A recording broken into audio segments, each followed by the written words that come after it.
What's up, y'all? It's your boy Big C back here with another video. And as you guys probably know, yesterday was the 2021 NBA trade deadline. So today I'm going to be walking you guys through 3 of the biggest winners and 3 of the biggest losers of yesterday's insane trade deadline for the NBA. If you guys enjoy seeing NBA content like this multiple times a week, leave a sub down below because we are well on our way to 100 subscribers and I can't get there without you guys' help.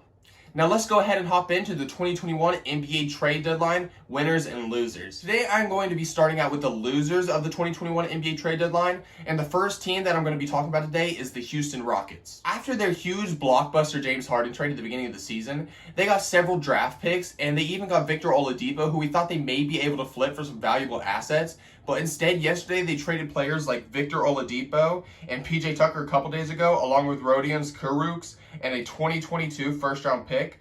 And they only received Avery Bradley, Kelly Olynyk, DJ Augustine, and DJ Wilson, along with a 2022 first-round pick swap with Miami and a 2023 Bucks first-round pick that will be nearly valueless. The Houston Rockets just did an absolutely terrible job in this season's trade deadline, and they lost out on players like James Harden, Karis LeVert, and Victor Oladipo, while gaining nearly no value. The next team I'm going to be talking about is the Sacramento Kings, who, they didn't make very many trades this season, but they also weren't able to move on from players like Marvin Bagley Jr., Harrison Barnes, and Buddy Hield. The only moves the Kings made this trade deadline was acquiring DeLon Wright, Chris Silva, Mo Harkless, Terrence Davis, and Mfiondu Kabengele, along with a second-round pick from Atlanta, while losing out on players like Nemanja Bjelica, Corey Joe, and 4 second-round picks. Like I said earlier, the Sacramento Kings' biggest mistake in this year's trade deadline was not making the trades that many people thought that they needed to make to get better as a team and build for the future. Now for my third and final biggest loser for the 2021 NBA trade deadline, I have the Toronto Raptors. Yesterday, the Raptors were able to capitalize off of Norman Powell's value from the season by trading him for Gary Trent Jr., Rodney Hood, and a second-round pick from the Portland Trail Blazers, as well as trading Matt Thomas to the Utah Jazz for a second-round pick.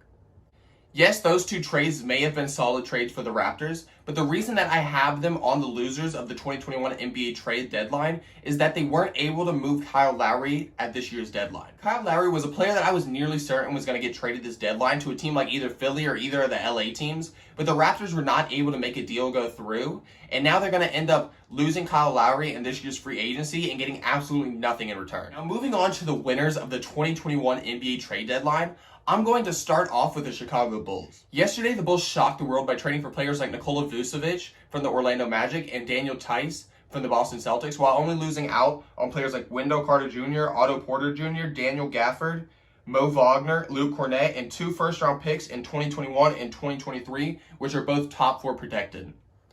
The Chicago Bulls front office did an absolutely stellar job yesterday and may have even set themselves up for a possible playoff run in this season's 2021 Eastern Conference playoffs. Next up on my 2021 NBA trade deadline winners, I have the Denver Nuggets, who were able to acquire Aaron Gordon from the Magic and JaVale McGee from the Cleveland Cavaliers.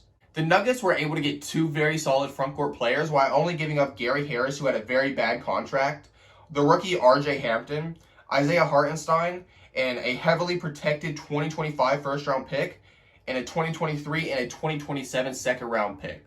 With Paul Millsap continuing to regress, Aaron Gordon could be the power forward of the future next to Nikola Jokic on the Denver Nuggets, and him along with players like Michael Porter Jr. and Jamal Murray, along with Nikola Jokic, could be a scary team in the Western Conference. Now the final team that I'm going to be talking about today is the biggest winner of the 2021 NBA trade deadline in the Miami Heat. Yesterday, the Miami Heat were able to hit a buzzer beater of a trade right before the trade deadline ended by trading Avery Bradley, Kelly Olynyk, and a second-round pick to Houston for Victor Oladipo. Along with this blockbuster trade, they were also able to acquire Trevor Ariza, Nemanja Bjelica, while also getting rid of players like Mo Harkless, Myers Leonard, Chris Silva, a 2022 first-round pick swap, and a 2027 second-round pick. The Miami Heat continue to add to their depth in this year's trade deadline, and now they have players like Bam Adebayo, Jimmy Butler, and Victor Oladipo all playing next to each other, which makes them a scary defensive team as well as a scary offensive team, and they could make a run to the NBA Finals out of the Eastern Conference once again. Okay guys, I hope you guys enjoyed the video. Let me know down in the comments below which was your guys' favorite trade that happened yesterday. Personally, mine was the Evan Fournier trade to my team, the Boston Celtics. And if you guys enjoy seeing NBA content like this multiple times a week, leave a sub down below to the channel because we are almost at 100 subscribers and I can't get there without your guys' help. I hope you guys enjoyed the video, but for now, this is your boy Big C.